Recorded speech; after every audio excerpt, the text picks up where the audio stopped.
Hello guys, Abel here, back with another video.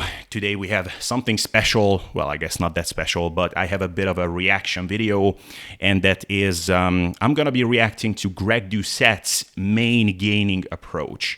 As you might know, that is his approach to gaining muscle, and a lot of you have been asking me about it. What do I think about it? Do I think it's legitimate?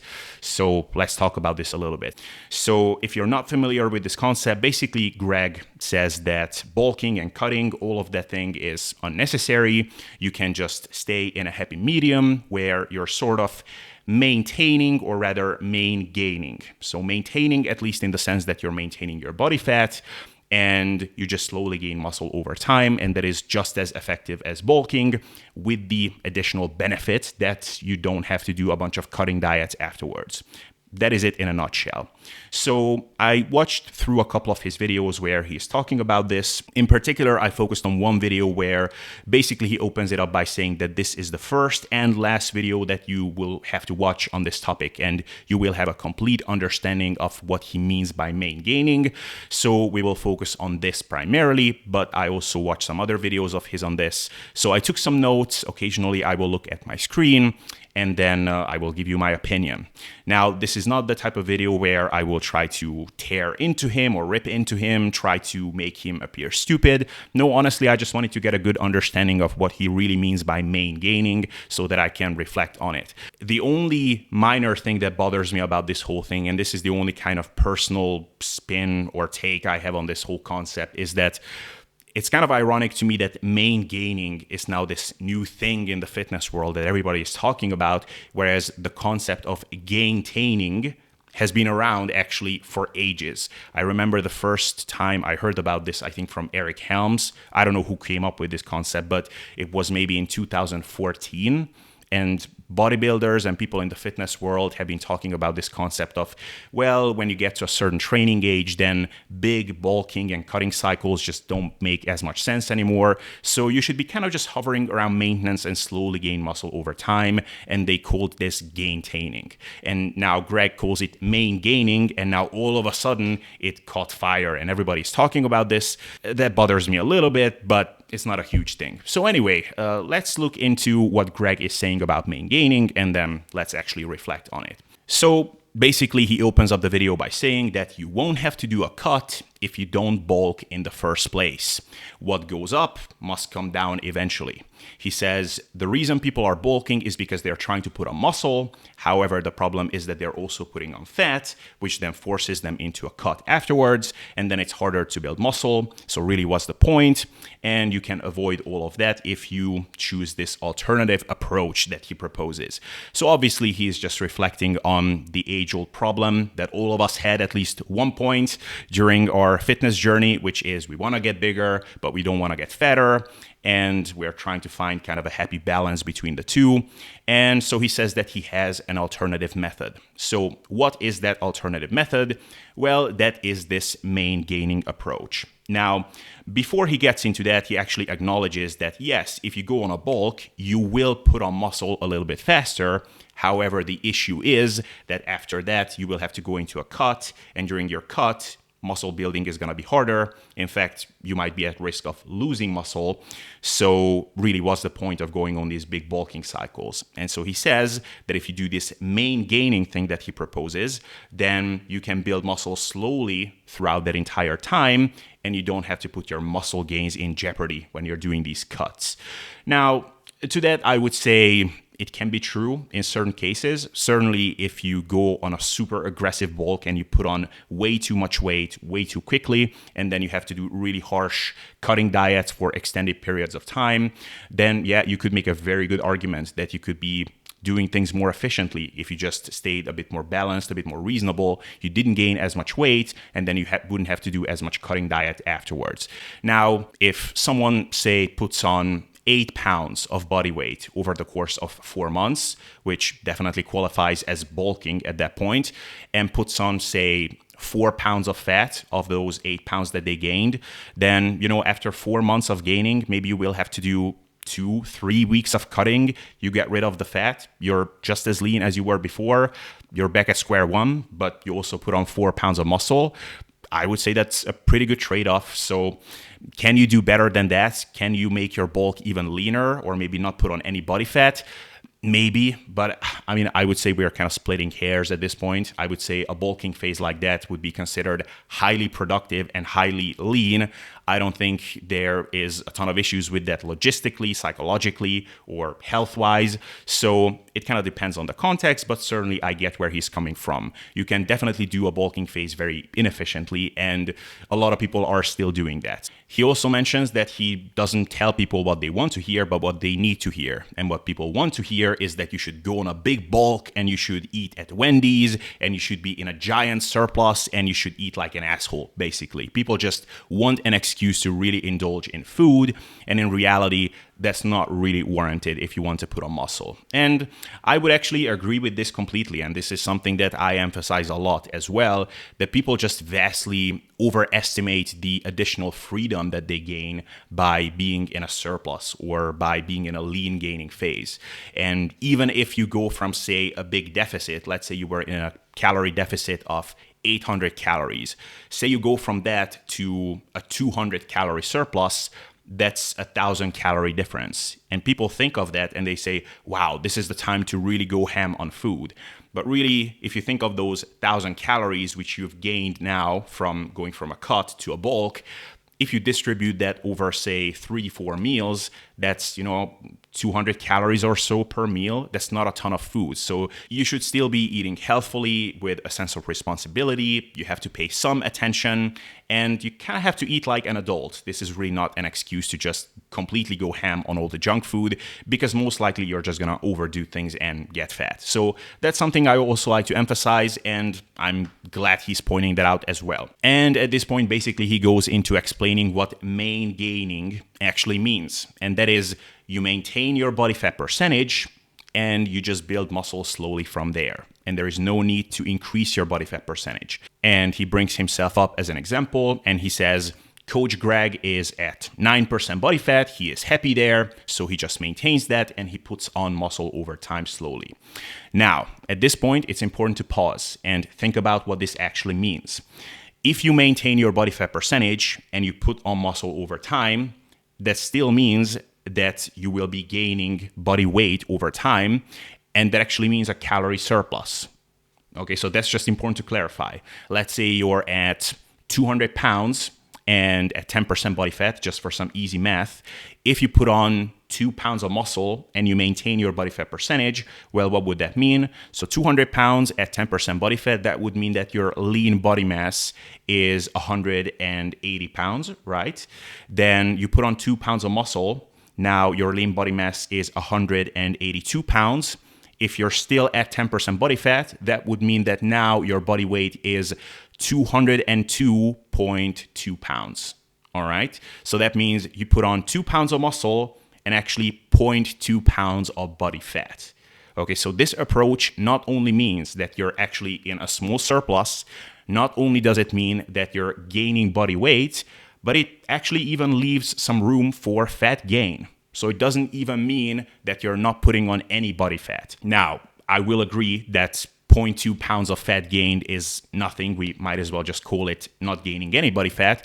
But over time, if you extend this over a long period of time and you say gain 20 pounds of muscle, which you could do if you're newer to lifting, with this approach, you would still be gaining 2 pounds of fat with those 20 pounds of muscle, which is to say that basically what this main gaining approach means in a practical sense is a very, very, very lean bulk. But it is a bulk, technically speaking. So that's just important to clarify. It's also important to clarify that he says maintain your body fat percentage, and he doesn't say maintain your body fat mass, okay? Because if you maintain your body fat mass, that would actually mean that you're not putting on any body fat as you're gaining muscle.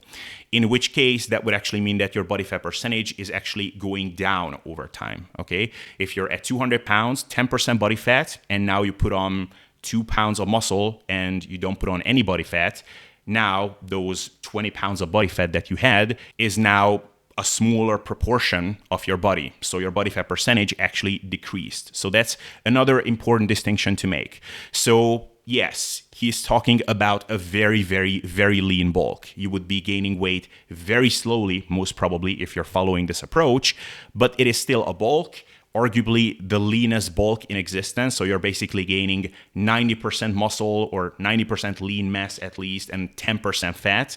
So most of us in the fitness world are a bit more lenient with how much fat gain we allow during a bulk. So I will agree that this is a different approach.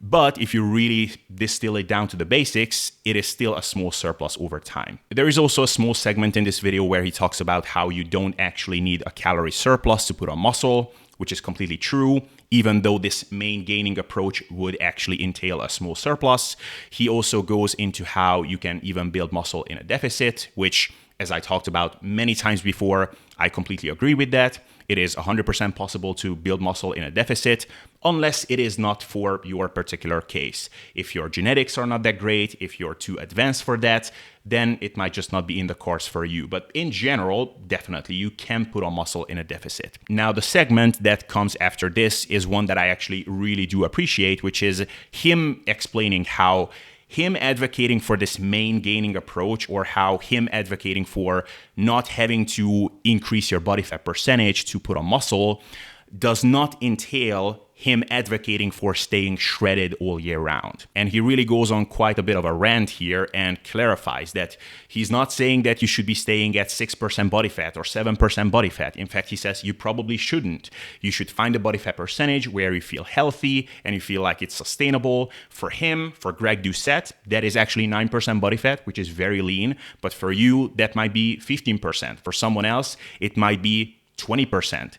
Every person has that point where they can diet down to sustainably, they don't suffer, they feel good. Once that's no longer the case, that's where the leaning down process has to stop, and that's where you should hang out. And I really do appreciate him pointing this out, because the reality is that the people for whom this main gaining approach is often the most appealing are people who just got shredded, they finally got to that single-digit body fat percentage, and they don't want to let it go. And so they hear about this main gaining approach and they go, wow, so I can stay shredded all the time and I can get huge at the same time. Never mind the fact that I feel like absolute shit at, say, 8% body fat. My testosterone levels are crashed. I cannot even sleep at night. But never mind, I'm gonna get huge following this approach. He really goes at length explaining how you should not be doing that. And you should really find a place where it's sustainable for you. Which is great, which is really awesome. And I think these are the little things that a lot of people are ignoring. They just hear from this message what they want to hear. And I will also point out that people that are trying to tear him down or point out the flaws in this approach will also ignore this. And they will say, well, Greg Doucette is just telling people what they want to hear, that they can stay shredded and they can still put on muscle. Well, no. I mean, you can rip into Greg Doucette with a lot of things, but this is not one of them. He gives a very reasonable perspective on this, and I really appreciate that, and I think it's often overlooked, and this is definitely something that a lot of people need to hear.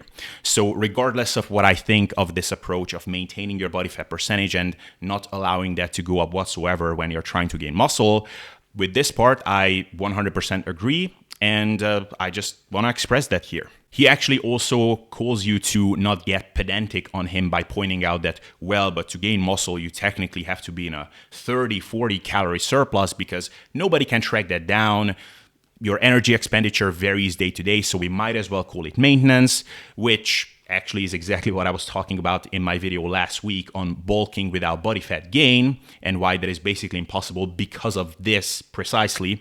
Now, I would say that it's great that he actually acknowledges that this is a thing and that basically he acknowledges that yes, main gaining still technically means a small surplus and thereby technically it is still bulking. But I would agree with him that 30 to 40 calories is impossible to track down day to day and we might as well call it maintenance. I would say though that it is important to actually acknowledge this still, because if you actually think about this as maintaining, then you will have a very different mindset when you're going through this. So if you want to give this main gaining approach a go and you actually think about it like a maintenance diet, then what do you do when you see that your body weight is going up over time? Well, if you really want to maintain that, you would see that as a negative. Whereas if you actually acknowledge that it is actually a small surplus and thereby some weight gain over time is going to be a natural consequence of that, then you will have a very different mindset. So I would say that he is right, that we might as well call a 30 to 40 calorie surplus maintenance, but it is still important to acknowledge that it is a small surplus still.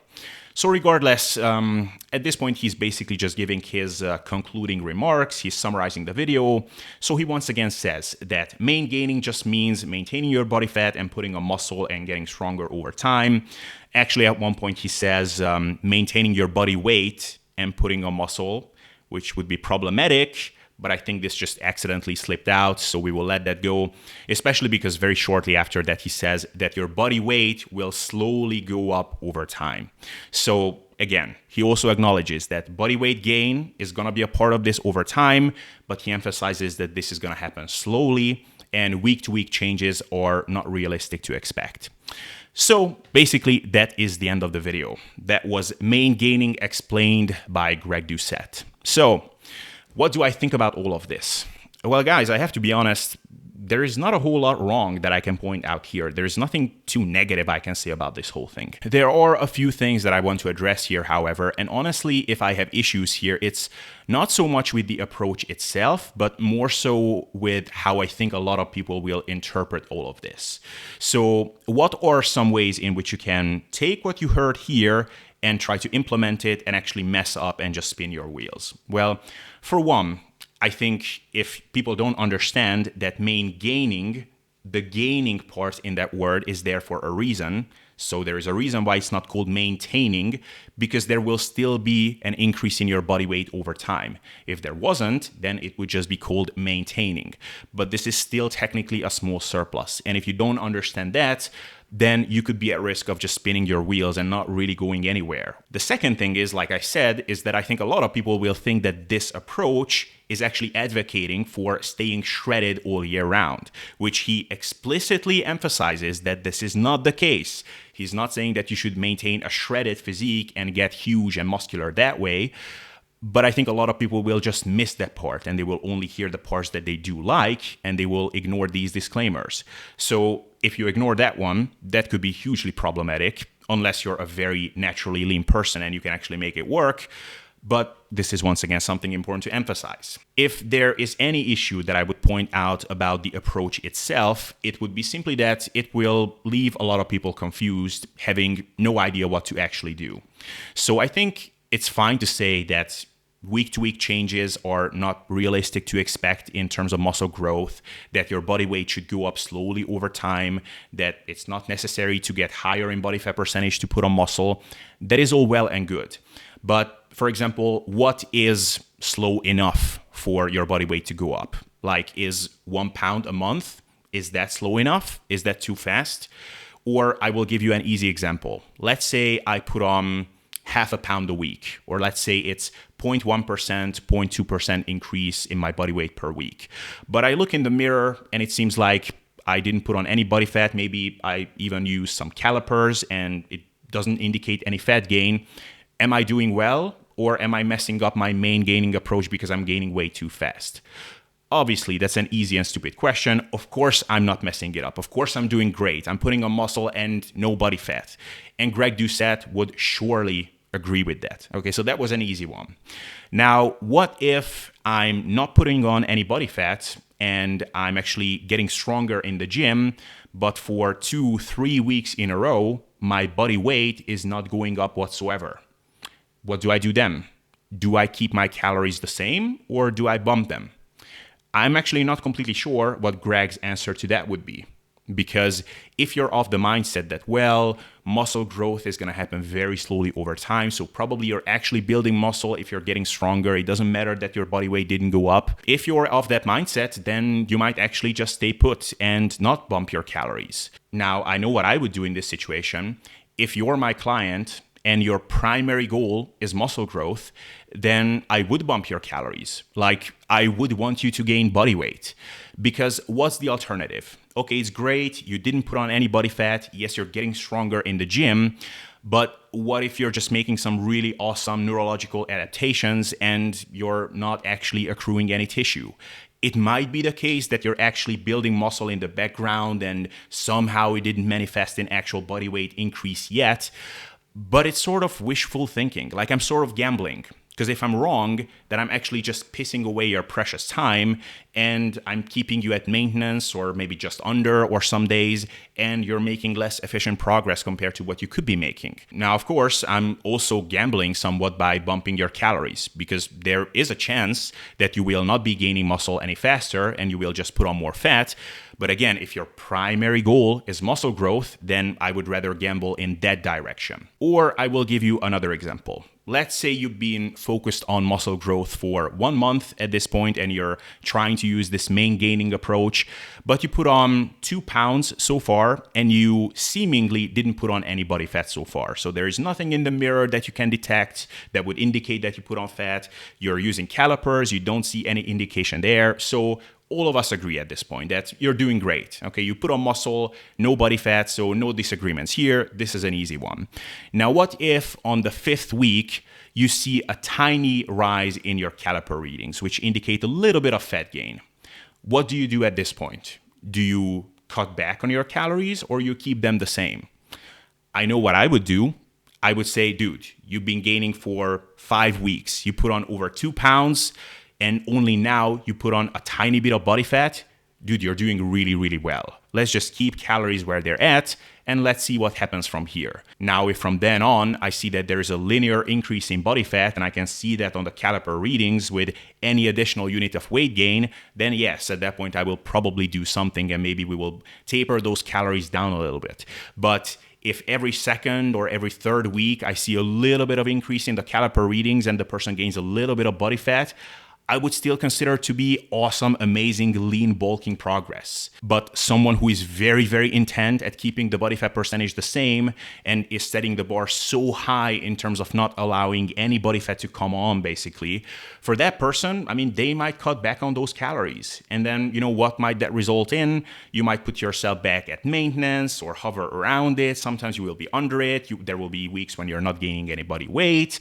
And once again, that's sort of wishful thinking in my mind. You're hoping that you're actually gaining muscle even though the weight is not going up. So you're just making it, I guess, needlessly complicated. And I think if I have any criticism towards this approach is that it basically takes the whole concept of bulking and all forms of bulking and it gathers them under one big umbrella and then it proposes this alternative method.